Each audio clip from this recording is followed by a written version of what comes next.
أعوذ بالله من الشيطان الرجيم بسم الله الرحمن الرحيم الحمد لله رب العالمين الصلاة والسلام على أشرف الأنبياء وسيد المرسلين وعلى آله وصحبه ومن تبعهم بإحسان إلى يوم الدين أما بعد.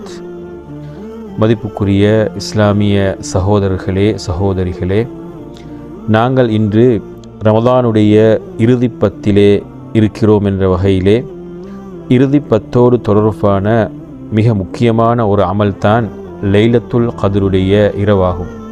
அந்த லைலத்துல் கத்ருடைய இரவை எவ்வாறு நாங்கள் நடைமுறை சாத்தியமான ஒரு இரவாகவும், அந்த லைலத்துல் கத்ருடைய இரவை எங்களது வாழ்க்கையோடு சம்பந்தப்பட்ட ஒரு இரவாகவும், லைலத்துல் கத்ருடைய இரவை எனது வாழ்க்கையை தீர்மானிக்கக்கூடிய இரவாகவும் எப்படி மாற்றிக்கொள்வது என்பது சம்பந்தமான ஒரு நடைமுறை வழிகாட்டலை உங்களுக்கு வழங்கலாம் என நினைக்கின்றேன். அந்த வகையிலே முதலாவதாக நீங்கள் ஒவ்வொருவரும் அல் குர்ஆனை உங்களது கைகளிலே எடுத்துக்கொள்ளுங்கள். இரண்டாவதாக உங்களது கைகளிலே ஒரு பேனாவையும் ஒரு பேப்பரையும் நீங்கள் பக்கத்திலே வைத்து கொள்ளுங்கள்.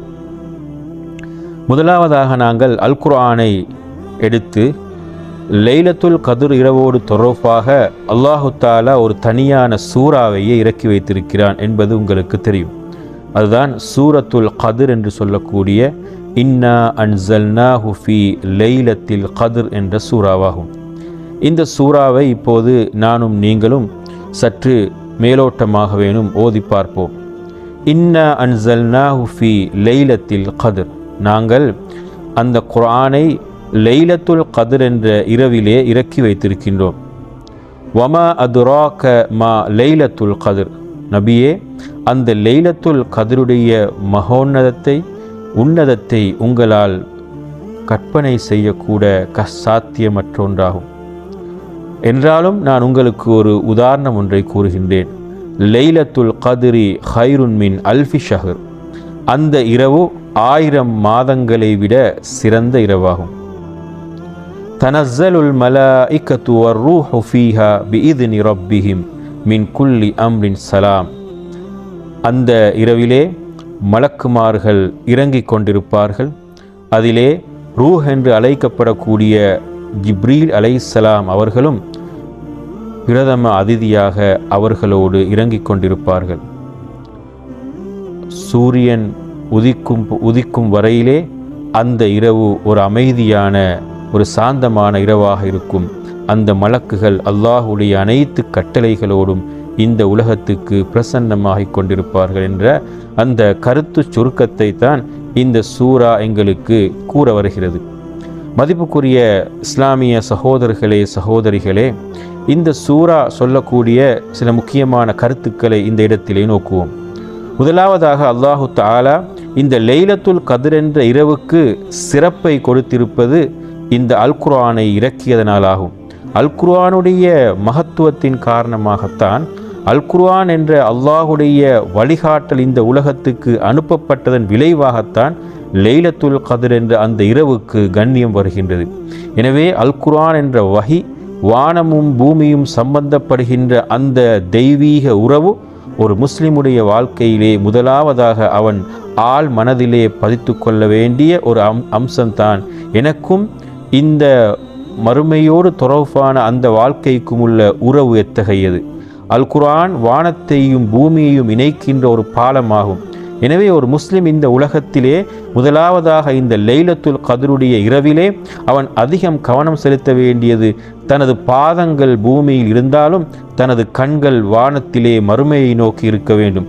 அதனை எப்படி ஏற்படுத்திக் கொள்வது என்றால் அல் குர்ஆனோடு தொடர்புள்ளவனாக தன்னை மாற்றிக்கொள்வதாகும். அடுத்து அந்த வசனம் தொடர்ந்து கூறி செல்கின்றது, வமா அதுராகமா லைலத்துல் கத்ர், இந்த லைலத்துல் கத்ர் இரவிலே அல்லாஹு தஆலா தரவிருக்கின்ற கண்ணியங்கள், அந்த மகத்துவங்கள், தரவிருக்கின்ற கூலிகளை மனிதனுடைய பகுத்தறிவால் கற்பனை செய்து கூட பார்க்க முடியாது. அது அல்லாஹுக்கு மட்டுமே தெரியுமான, அவனது அறிவுக்கு மட்டுமே சொந்தமான ஒன்றாகும். என்றாலும் கூட அல்லாஹு தஆலா எங்களை உத்வேகப்படுத்துவதற்காக வேண்டி அதனை 1000 மாதங்களை விட சிறந்த இரவு என்று வர்ணனை செய்து கூறுகிறான். ஏறத்தாழ ஒரு மனிதன் 83 வருட காலம் இந்த உலகத்திலே அமல் செய்கின்ற எல்லா அமல்களையும் ஒரு நாள் இரவிலே அல்லாஹு தாலா அந்த லைலத்துல் கத்ர் என்ற இரவின் மூலம் எங்களுக்கு தரவிருக்கின்றான். இந்த இடத்திலே நாங்கள் லைலத்துல் கத்ர் என்ற சொற்பிரயோகம் இந்த சூறாவிலே 3 இடங்களிலே வருகின்றது. இன்னா அன்ஸல்னாஹு ஃபீ லைலத்தில் கத்ர் ஒரு முறை, வமா அதுராக மா லைலத்துல் கத்ர் இரண்டாவது முறை, லைலத்துல் கத்ரி கைருன் மின் அல்ஃபி ஷஹர் மூன்றாவது முறை. இந்த 3 முறைகளும் 3 கருத்துக்களை எங்களுக்கு சொல்ல வருகின்றது. முதலாவது லைலத்துல் கத்ர் என்ற அந்த இரவுக்குரிய கத்ர் என்ற சொற்பிரயோகத்துக்கான கருத்து, அது கண்ணிமிக்க இரவாகும், மகத்துவம் மிக்க இரவாகும். லைலத்துன் முபாரகா என்று அல்லாஹு தாலா இன்னொரு வசனத்திலே அதனை வர்ணனை செய்து கூறுகின்றான். பரக்கத் நிறைந்த ஒரு இரவாகும். யார் அந்த இரவை அடைந்து கொள்கிறாரோ அவர் இந்த உலகத்திலும் மறு உலகத்திலும் கண்ணியம் பொருந்தியவராக, மகோன்னதம் பெற்றவராக, உயர்ந்த அந்தஸ்துக்களை பெற்றவராக மாறுவார் என்பதுதான் முதலாவது கருத்தாகும். இரண்டாவது கருத்து, லைலத்துல் கத்ர் என்ற சொற்பிரயோகம் கூறுகின்ற இரண்டாவது கருத்து ஒரு அழகான கருத்து. கத்ர் என்ற சொற்பிரயோகத்துக்கு இன்னொரு முக்கியமான கருத்து தான் ஒடுங்கியது, நெருக்கமானது, இடைந்த நெரிசல் மிக்கது என்று இடம் குறைந்த ஒரு நெரிசல் மிக்க ஒடுங்கிய பிரதேசத்துக்கு அல்லது கருத்துக்கு நாங்கள் கத்ர் என்று கூறுவோம். இதனுடைய கருத்து என்னவென்றால், இமாம்கள் கூறுகின்றார்கள், அந்த லைலத்துல் கத்ருடைய இரவிலே மலக்குமார்கள் விண்ணிலிருந்து அந்த இரவிலே இந்த பூமியை நோக்கி இறங்கிக் கொண்டிருப்பார்களாம்.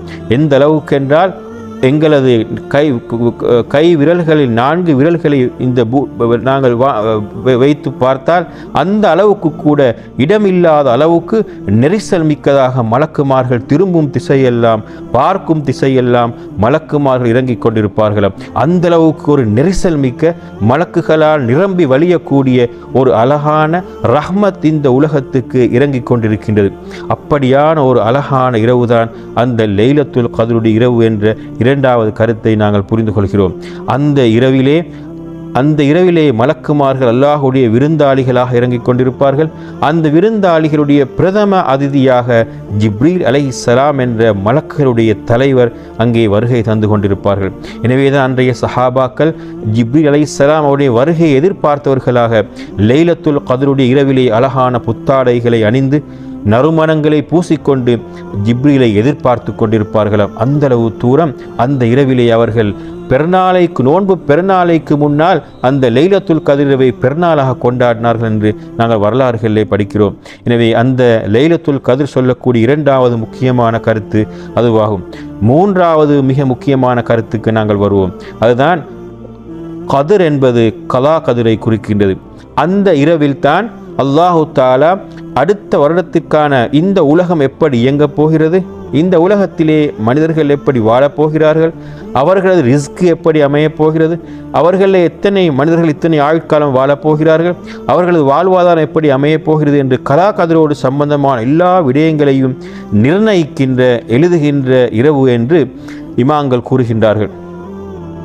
இப்னு அப்பாஸ் ரலியல்லாஹு அன்ஹு அவர்கள் கூறுகின்றார்கள், அந்த இரவில்தான் உங்களது மவுத், உங்களது வாழ்க்கை, உங்களது ரிஸ்க், அதே போன்று உதாரணமாக அவர்கள் கூறினார்கள், அடுத்த வருடம் யார் ஹஜ் செய்ய போகிறார் என்பதை கூட அல்லாஹு தாலா அந்த இரவில் தான் எழுதுவதாக கூறினார்கள். எனவே அந்த வகையிலே அல்லாஹு தாலா அந்த லவ்ஹுல் மஹ்ஃபூல் என்று சொல்லக்கூடிய கலா கதிரை அல்லாஹு தாலா அந்த இரவிலே மலக்குமார்களை அழைத்து அடுத்த வருடத்திற்கான திட்டத்தை, ஒரு ஜனாதிபதி அடுத்த வருடத்திற்கான திட்டத்தை அமைச்சர்களுக்கு பகிர்ந்தளிப்பது போன்று அல்லாஹு தாலா அந்த இரவிலே மலக்குமார்களுக்கு சுபஹ் தொழுகை முடிவடைகின்ற நேரத்திலே, சூரியன் உதிக்கின்ற நேரத்திலே அல்லாஹு தாலா பகிர்ந்தளிப்பதாக நாங்கள் படிக்கிறோம். எனவே மதிப்புக்குரிய இஸ்லாமிய சகோதரர்களே, எங்களுக்கு இந்த இடத்திலே முக்கியமான அம்சம் இந்த அம்சமாகும். அன்றைய இரவு ஃபீஹா யுஃப்ரகு குல்லு அம்ரின் ஹக்கீம் பிஇذن ரப்பிஹிம் மின் குல்லி அம்ரின், அல்லாஹுடைய அனைத்து விவகாரங்களும், ஒரு மனிதனுடைய வாழ்க்கையோடு சம்பந்தப்பட்ட சகல விவகாரங்களும் மீளவும் எழுதப்படுவதற்கு அல்லாஹு தாலா எங்களுக்கு தருகின்ற மிகப்பெரிய அருளான சந்தர்ப்பம் தான் அன்றைய இரவாகும். எங்களது கலா கதிர்கள் ஏற்கனவே எழுதப்பட்டு விட்டன. என்றாலும் கூட அல்லாஹு தாலா மீண்டும் ஒரு முறை அந்த இரவிலே லைலத்துல் கத்ருடைய இரவிலே ஒவ்வொரு அடியானுக்கும் அல்லாஹு தாலா சந்தர்ப்பத்தை தருகிறான். மனிதனே, நீ இந்த இரவிலே அல்லாஹுக்காக நின்று வணங்கு, அவனுக்காக ஓது, அவனுக்காக அமல்களை செய்து கொண்டு நீ அல்லாஹுடைய திருப்தி எதிர்பார்த்தவனாக இரு. அந்த இடத்திலே ஒரு அடியான் அல்லாஹுவை பணிந்த நிலைமையிலே, அவன் முன்னால் கைகளை கரங்களை ஏந்திய நிலைமையிலே அல்லாஹ்வின் முன்னால் அவன் வணக்க வழிபாட்டிலே இருக்கின்ற போது இந்த 3 சந்தர்ப்பங்களை கற்பனை செய்து பாருங்கள். புனிதமான ஒரு இரவு, அல்லாஹு தாலாவுடைய நேரடியான அருள் இறங்கிக் கொண்டிருக்கக்கூடிய இரவு, மலக்களுடைய தலைவருடைய முசாஃபஹா சலாம் கிடைக்கக்கூடிய அந்த இரவு, அந்த இடத்திலே அடியானாகிய நான் அல்லாஹ்விடம் பணிந்து கெஞ்சி கையேந்துகின்ற போது நிச்சயம் அல்லாஹு தாலா கலா கதிரை எங்களுக்கு திருப்தியான ஒரு கலா கதிராக அமைத்து தருவான். அப்படி என்றால் நாங்கள் செய்ய வேண்டிய வேலை என்ன? நான் உங்களுக்கு ஏற்கனவே கூறினேன், ஒரு பேனாவையும் ஒரு பேப்பரையும் எடுங்கள் என்று. இப்போது நீங்கள் உங்களது வாழ்க்கையின் அடிப்படை அம்சங்களை மீளவும் எழுதுங்கள். அந்த பேப்பரை நீங்கள் 4 பகுதிகளாக பிரியுங்கள். முதலாவதாக உங்களது ஆன்மீக வாழ்க்கையை எழுதுங்கள். என்னுடைய ஆன்மீக வாழ்க்கை அடுத்த வருடமாகின்ற போது இப்படித்தான் அமைய வேண்டும். உதாரணமாக நான் தொழுகை நோன்பு முடிந்த பிறகு ஒவ்வொரு தொழுகையையும் நான் ஜமாத்தோடு தொழக்கூடியவனாக மாறுவேன். அந்த தொழுகையை நான் உயிரோட்டமுள்ள தொழுகையாக ஆக்கிக் கொள்வேன். நான் திக்ருகளிலே ஈடுபடுவேன், அல் குர்ஆனை ஓதுவேன், படிப்பேன், எனது தனிப்பட்ட நல்ல பண்புகளை நான் உருவாக்கிக் கொள்வேன் என்று உங்களை நீங்கள் கற்பனை செய்யுங்கள். உங்களுக்கான திட்டத்தை நீங்கள் வரையுங்கள். அடுத்ததாக குடும்ப வாழ்க்கை என்பதை 2வது பகுதியாக பிரித்து கொள்ளுங்கள். நான் ஒரு நல்ல கணவனாக, நல்ல மனைவியாக, நல்ல தாயாக, நல்ல தந்தையாக இருப்பது எவ்வாறு? நான் எனது பிள்ளைகளை நல்ல சிறந்த தலைவர்களாக உருவாக்குவது எவ்வாறு? ஒரு பிள்ளையாக இருந்தால் நான் எப்படி ஒரு தனது தாய்க்கும் தந்தைக்கும் நல்ல மகனாக இருப்பது அல்லது நல்ல மகளாக இருப்பது? நான் ஒரு நல்ல மருமகளாக இருப்பது எவ்வாறு? நான் நல்ல ஒரு மாமியாக இருப்பது எவ்வாறு?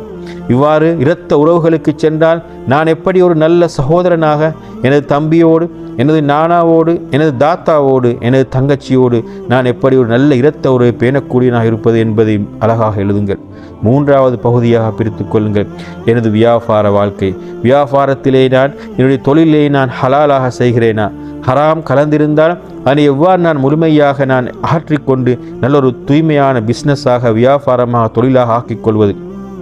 அதனோடு சேர்த்து மனிதர்களுடைய உறவுகள், அடுத்த சகோதரர்களுடைய உறவுகள், அவர்கள் நல்ல சகோதரனாக நான் எவ்வாறு பழகுவது? சமூகத்துக்காக, இந்த நாட்டுக்காக நான் என்னால் முடிந்த அல்லாஹுடைய மார்க்கத்தை மேலோங்குவதற்காக நான் செய்ய வேண்டிய பணிகள் என்ன? அதே போன்று நான் செய்யக்கூடிய தனிப்பட்ட பாவங்கள் என்ன? அந்த பாவங்களிலிருந்து எவ்வாறு விடுதலையாவது? நான் எவ்வாறு என்னை ஒரு தௌபா செய்து தூய்மையான மனிதனாக மாற்றிக்கொள்வது என்று இவ்வாறு நீங்கள் அந்த பேப்பரிலே அழகாக உங்களை நீங்கள் எழுத வேண்டும். எழுதி உங்களது பிளானை, உங்களது திட்டத்தை நீங்கள் இப்போது அல்லாஹுக்கு நீங்கள் சமர்ப்பியுங்கள். இப்போது அந்த இரவிலே அல்லாஹ் கலா கதிரை எழுதி கொண்டிருக்கிறான். மலக்குகளோடு அல்லாஹு தாலா கலந்துரையாடி கொண்டிருக்கிறான். அந்த சுபகு நேரம் வரும் வரையில் தான் அந்த நேரம் இருக்கிறது. எனவே அந்த லைலத்துல் கத்ருடைய இரவிலே உங்கள் பிளானை, உங்கள் திட்டத்தை எழுதி நீங்கள் அல்லாஹ்விடம் துஆவாக ஒப்படைக்க வேண்டும். நீங்கள் எழுதிய அனைத்தையும் இப்போது துஆவாக மாற்றுங்கள். ஒவ்வொரு வசனத்தையும் அல்லாஹ்விடம் கெஞ்சி கேளுங்கள், துஆவாக கேளுங்கள். அடுத்த வருட வாழ்க்கை கற்பனை செய்யுங்கள். அழகான வாழ்க்கையாக நீங்கள் உங்களை ஹயாத்தன் தையிபா, அழகான வாழ்க்கையாக உங்களது வாழ்க்கையை ஆக்குமாறு அல்லாஹ்விடம் நீங்கள் துஆ செய்யுங்கள். அல்லாஹ் நிச்சயம் மாற்றுவான். ஏனென்றால் எங்களுக்கு தெரியும், கலா கதிரை மாற்றக்கூடிய அம்சங்கள் 2 தான். ஒன்று துஆவாகும், அடுத்தது சதகாவாகும். எனவே நாங்கள் இந்த ரமலானுடைய மாதத்திலே எங்களது தனிப்பட்ட குடும்ப சமூக வாழ்க்கையை மாற்றக்கூடிய இரவாக லைலத்துல் கத்ர் இரவை நாங்கள் ஆக்கி கொண்டால்தான் நாங்கள் இதுவரை பிடித்த நோன்புகளின் விளைவாக எங்களது வாழ்க்கையிலே மாற்றங்களை கொண்டு வருவதற்கு அடிப்படையாக அமையும். அந்த வகையிலே நீங்கள் அதனை துஆவாக மாற்றி அந்த கலா கதிரை மாற்றி எழுதுவதற்கு அல்லாஹ்விடம் கெஞ்சி கேளுங்கள். இறுதியாக அந்த கலா கதிரை மாற்றுவதற்குரிய அடுத்த முக்கியமான ஆயுதம்தான் சதகாவாகும். நீங்கள் அந்த லைலத்துல் கத்ருடைய இரவு தொடங்குகின்ற போது மஹ்ரிப் தொழுகை முடிந்து ஃபஜ்ருடைய நேரம் வரையில் தான் அந்த லைலத்துல் கத்ருடைய இரவு, அந்த நேரம் எங்களுக்கு தரப்பட்டிருக்கிறது. அந்த நேரத்திலே நீங்கள் முடிந்தளவு உங்களுக்கு முடியுமான சதகாக்களை செய்து கொள்ளுங்கள். யாருக்காவது சதகாக்களை செய்து ஏனென்றால் உங்களுக்கு தெரியும், அன்று நீங்கள் அன்றைய இரவு செய்கின்ற ஒரு சதகா நீங்கள் வடிக்கின்ற ஒரு சொட்டு கண்ணீர் அல்லாஹுக்காக 83 வருடங்கள் நீங்கள் வடித்த கண்ணீருக்கு சமமாக அமைகின்றது, சதக்காவுக்கு சமமாக அமைகின்றது. அந்த வகையிலே நீங்கள் முடிந்தளவு சதக்காக்களை கொடுத்து நீங்கள் துஆக்களை செய்து எங்களது வாழ்க்கையை நாங்கள் மாற்றிக்கொள்ள முயற்சி செய்வோம். எனவே அந்த வகையிலே அல்லாஹு தஆலா இந்த லைலத்துல் கத்ர் இரவை எனது வாழ்க்கையை தீர்மானிக்கக்கூடிய இரவாக ஆக்கி அருள்வானாக என்று பிரார்த்தனை செய்தவனாக முடித்துக் கொள்கின்றேன். அஸ்ஸலாமு அலைக்கும் வரஹ்மத்துல்லாஹி வபரகாத்துஹு.